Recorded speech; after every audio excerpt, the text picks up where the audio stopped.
Halo adik-adik, apa kabar? Selamat hari Minggu. Ini adalah ibadah Minggu Ceria kita yang pertama. Nah, karena besok adalah hari yang sangat spesial bagi seluruh bangsa Indonesia, apa coba?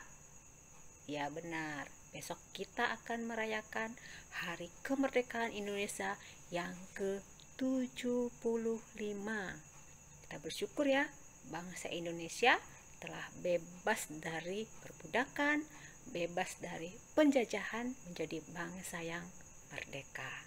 Nah, karena besok adalah hari kemerdekaan, tema kita pada hari ini pun berhubungan dengan kemerdekaan. Apa coba? Penasaran kan? Nah, sabar ya. Sebelumnya kita bersatu di dalam doa. Bapa yang baik, terima kasih pada hari ini kami kembali beribadah bersama-sama Tuhan dalam ibadah Minggu Ceria. Berkati kami dengan firman-Mu pada hari ini ya Tuhan. Kami juga bersyukur jikalau besok kami seluruh bangsa rakyat Indonesia akan merayakan Hari Kemerdekaan Bangsa Indonesia yang ke-75. Berkatilah bangsa kami ya Tuhan, menjadi semakin lebih baik lagi ya Tuhan. Kami juga berdoa supaya bangsa kami pun Tuhan pulihkan dari virus corona ya Tuhan. Terima kasih Bapa. Pada hari ini kami akan bersama-sama beribadah. Berkati kami semua dimanapun kami berada. Berkati juga seluruh keluarga kami ya Tuhan Yesus, supaya kami juga bisa beribadah dengan tenang dan penuh sukacita. Dalam nama Tuhan Yesus kami berdoa dan mengucap syukur. Amin. Nah, karena tema kita pada hari ini berhubungan dengan kemerdekaan, sebelumnya kita belajar ya satu lagu. Jadi ada gerakannya, kita akan bernyanyi bersama-sama. Hanya satu jalan ke surga, Yesus saja jalannya. Satu jalan ke rumah Bapa, Yesus saja jalannya. Tiada jalan lain, tiada jalan lain, tiada jalan lain lagi. Satu jalan ke rumah Bapa, Yesus saja jalannya.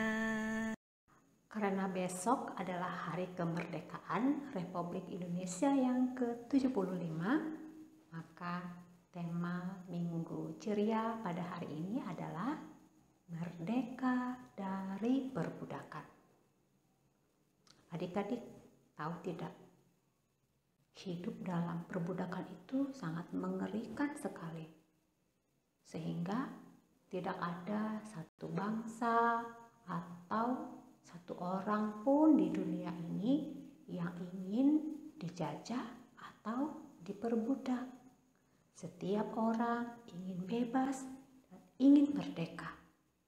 Ternyata Allah juga berfirman bahwa melalui Tuhan Yesus Kristus ada kemerdekaan dari perbudakan dan penjajahan. Sebelumnya kakak mau terangkan sedikit bagaimana sih menderitanya hidup dalam perbudakan itu. Dahulu banyak orang yang hidup sebagai budak. Mereka hidup sangat menyedihkan sekali. Mereka diperjualbelikan seperti barang. Mereka juga tidak punya hak untuk diri mereka sendiri, karena hidup mereka adalah milik tuannya atau orang yang memperbudak mereka. Sering sekali mereka dianiaya jika mereka bekerja tidak seperti yang dikehendaki oleh tuannya. Bahkan tidak jarang sambil mereka bekerja, kaki mereka pun dirantai dengan rantai besi. Pada waktu dahulu, seorang budak itu pasti punya tanda. Jadi kemanapun dia pergi, orang tahu dia budak dan dia tidak bisa melarikan diri. Bahkan kalau mereka menikah, anak-anaknya pun akan menjadi budak. Anak-anak dari anak-anaknya pun terus akan menjadi budak. Demikian terus menerus sampai mereka mati. Tapi ada hal yang paling ditunggu-tunggu oleh seorang budak. Jika ada orang yang berbaik hati untuk membebaskan mereka, itu pun dengan satu syarat. Mereka harus dibeli dengan harga yang sangat mahal sekali. Kemudian mereka dibeli untuk akhirnya dibebaskan menjadi seorang budak. Jadi kakak yakin hal yang paling ditunggu-tunggu oleh seorang budak pada waktu itu adalah ada orang yang mau membebaskan mereka, memerdekakan mereka dari perbudakan. Wow, sedih sekali ya hidup para budak zaman dahulu. Nah, mungkin sebagian akan berkata, saya kan bukan budak, terus apa dong hubungannya dengan zaman sekarang? Sekarang kan zaman milenial dan tidak ada budak lagi. Tapi tahu tidak adik-adik, firman Tuhan berkata, sesungguhnya semua manusia adalah budak. Orang kecil sampai kepada orang tua. Itu sebabnya tujuan Yesus datang ke dunia adalah untuk memerdekakan kita dari perbudakan. Dan hanya Yesus yang bisa melakukannya. Tuhan mengatakan kalau kita tidak dimerdekakan, sampai mati pun kita akan tetap menjadi budak. Wow, seram ya. Oleh karena itu, ada 4 pertanyaan. Yang pertama, kita budak apa dan mengapa kita disebut budak? Dan yang kedua, apa akibat dari perbudakan itu? Yang ketiga, bagaimana supaya bisa lepas dari perbudakan itu? Supaya bisa menjadi orang yang merdeka. Supaya jangan nanti sampai mati kita tetap menjadi budak. Yang terakhir atau yang keempat adalah mengapa hanya Yesus yang bisa memerdekakan kita dari perbudakan itu. Itu yang akan kita pelajari pada hari ini. Di dalam Roma 8 ayat 2 dan Roma 8 ayat 21, firman Tuhan dengan jelas mengatakan bahwa kalau kita belum dimerdekakan, berarti kita adalah budaknya dosa, budak iblis, budak kebinasaan, maut, atau kematian yang selama-lamanya. Coba lihat pada gambar ini. Terlihat ya, seorang anak bagaimana dia dirantai oleh banyak dosa di sekelilingnya. Sama seperti yang kakak jelaskan di awal tadi, seorang budak juga dirantai. Demikian juga dengan kita. Kalau kita belum merdeka, maka dosa itu mengikat kita. Ada dosa berbohong, berkelahi, menyontek, mencuri, dan banyak lagi. Coba adik-adik yang di rumah, ada tidak yang berani berkata, saya tidak berdosa? Kakak yakin tidak ada ya, karena semua kita adalah orang yang berdosa. Bahkan Tuhan mengatakan, sejak dari kandungan pun kita sudah membawa dosa dalam diri kita. Jadi tidak ada orang yang tidak berdosa, termasuk anak-anak. Itu sebabnya Tuhan mengatakan bahwa kita perlu dibebaskan dari budak dosa. Sekarang kakak akan menjawab pertanyaan yang kedua. Karena kita adalah orang yang diperbudak oleh dosa, maka ada yang menjadi akibatnya.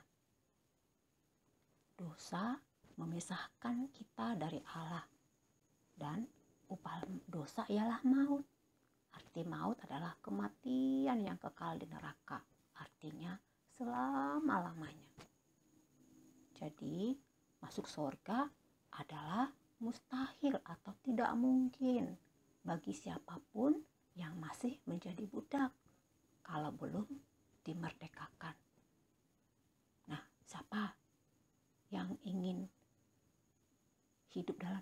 selama-lamanya? Pasti tidak ada ya.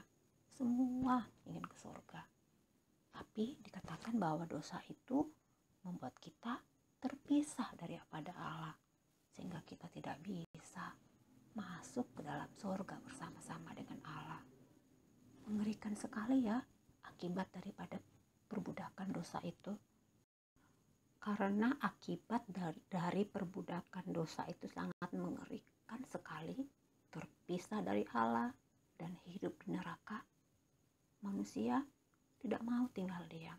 Pasti ya, karena tidak ada anak-anak yang ingin hidup di neraka. Oleh karena itu, manusia berusaha. Bagaimana ya caranya supaya lepas dari perbudakan dosa, supaya bisa masuk ke surga, supaya tidak terpisah daripada Allah. Tapi ternyata adik-adik, semua usaha manusia itu sia-sia. Walaupun kita sudah berbuat baik, kesalehan, kepintaran, apapun itu, ternyata tidak bisa melepaskan kita atau memerdekakan kita dari perbudakan dosa. Coba lihat, di gambar ini ada seorang anak yang sedang berusaha keluar dari lumpur hidup. Pernah tidak melihat lumpur hidup? Mungkin pernah ya, di TV gitu ya. Kalau ada orang yang masuk ke dalam lumpur hidup, semakin dia bergerak ingin keluar dari lumpur hidup itu, maka dia akan semakin masuk ke dalam lumpur itu. Hanya ada satu cara supaya dia bisa lepas dari lumpur hidup itu. Dia akan berteriak, "Tolong, tolong, tolong." Dia hanya bisa keluar dari lumpur hidup itu jikalau ada pertolongan yang datang dari luar. Sama juga dengan kita. Seorang budak tidak bisa melepaskan dirinya sendiri. Perlu ada yang membebaskan. Kita perlu ada yang membebaskan kita supaya kita pun merdeka dari perbudakan dosa. Karena semua usaha yang kita buat sia-sia. Nah, apa dong yang menjadi solusinya? Ternyata solusinya hanya ada satu cara, yaitu kita harus dibeli atau kita harus ditebus dari perbudakan itu, supaya kita lepas dari perbudakan dosa, supaya kita tidak mati dan masuk ke dalam neraka. Sama seperti yang kakak jelaskan di awal-awal, bahwa dahulu seorang budak itu hanya bisa merdeka atau bebas kalau ada yang menebusnya, membelinya dengan harga yang mahal, kemudian dia dimerdekakan. Sama dengan kita, harus ada pribadi yang tidak berdosa, yang mengasihi kita, yang bisa menebus dan membeli kita. Dan itu adik-adik ternyata hanya bisa dikerjakan oleh Tuhan Yesus, yaitu Allah yang menjadi manusia. Akan dikatakan di 1 Korintus 6 ayat 20, 1 Petrus 1 ayat 18 dan 19 dikatakan bahwa kita ini dibeli dan telah lunas dibayar oleh Tuhan Yesus. Di mana dibayar Tuhan Yesus? Di kayu salib. Dikatakan kita ditebus bukan dengan perak atau emas, tapi dengan darah yang mahal, yaitu darah Kristus. Masih ingat ya lagu sekolah minggu? Tanda paku di kaki, di tangan adalah tanda cintanya Tuhan. Itulah yang dilakukan oleh Tuhan Yesus di kayu salib, supaya kita dimerdekakan dari perbudakan. Hebat Tuhan kita ya, luar biasa kasihnya untuk menebus kita, sampai nyawanya sendiri dia berikan, dan dia rela mati menderita di kayu salib supaya kita merdeka dari perbudakan. Adik-adik, Yesus begitu mengasihi kita sehingga Dia rela mati untuk kita, menghapus dosa kita sehingga kita memperoleh keselamatan. Kita dimerdekakan dari budak menjadi orang yang merdeka. Hore! Berarti barang siapa yang percaya dengan sungguh-sungguh kepada Tuhan Yesus, menerima Yesus sebagai Tuhan dan Juru Selamat di dalam hatinya, maka akan dibebaskan, dimerdekakan dari dosa. Dan bukan hanya itu saja, Tuhan katakan, pasti kita akan mendapatkan hidup yang kekal atau surga bersama-sama dengan Tuhan Yesus nantinya. Rumah kita ada di dalam surga. Hore, merdeka! Terima kasih buat Tuhan Yesus.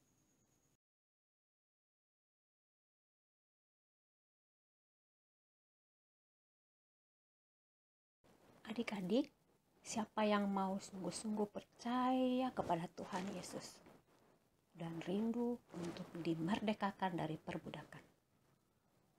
Wow, kakak yakin pasti banyak yang mau ya. Puji Tuhan. Atau mungkin dari adik-adik sudah ada yang menjadi percaya kepada Tuhan Yesus. Tetapi dengan ibadah kali ini mengingatkan kita untuk bersyukur lagi, untuk bangga punya Tuhan Yesus yang begitu mengasihi kita. Mari kita bersatu dalam doa mengucap syukur kepada Tuhan Yesus. Tuhan Yesus yang baik, kami sungguh bersyukur punya Allah yang begitu mengasihi kami. Yesus yang rela mati bagi kami, supaya kami orang yang berdosa mengalami kemerdekaan dari perbudakan dosa, dari perbudakan maut, dari perbudakan iblis. Terima kasih untuk Tuhan Yesus yang mau mati bagi kami. Kami mau percaya sungguh-sungguh dengan segenap hati kami bahwa Tuhan Yesuslah satu-satunya jalan keselamatan, pahlawan kami, pembebas kami dari perbudakan. Sekarang kami rindu menjadi anak-anak yang percaya dan menyenangkan hati Tuhan Yesus. Segala puji syukur hanya bagi Tuhan Yesus yang telah mati dan bangkit untuk menebus kami. Amin. Puji Tuhan, kita adalah anak-anak yang dimerdekakan oleh karena Kristus yang menjadi pahlawan kita. Amin. Amin. Nah, sebagai penutup, sekali lagi kita sama-sama ya menyanyikan lagu ini, Hanya Satu Jalan ke Surga. Hanya satu jalan ke surga, Yesus saja jalannya. Satu jalan ke rumah Bapa, Yesus saja jalannya. Tiada jalan lain, tiada jalan lain, tiada jalan lain lagi. Satu jalan ke rumah Bapa, Yesus saja jalannya.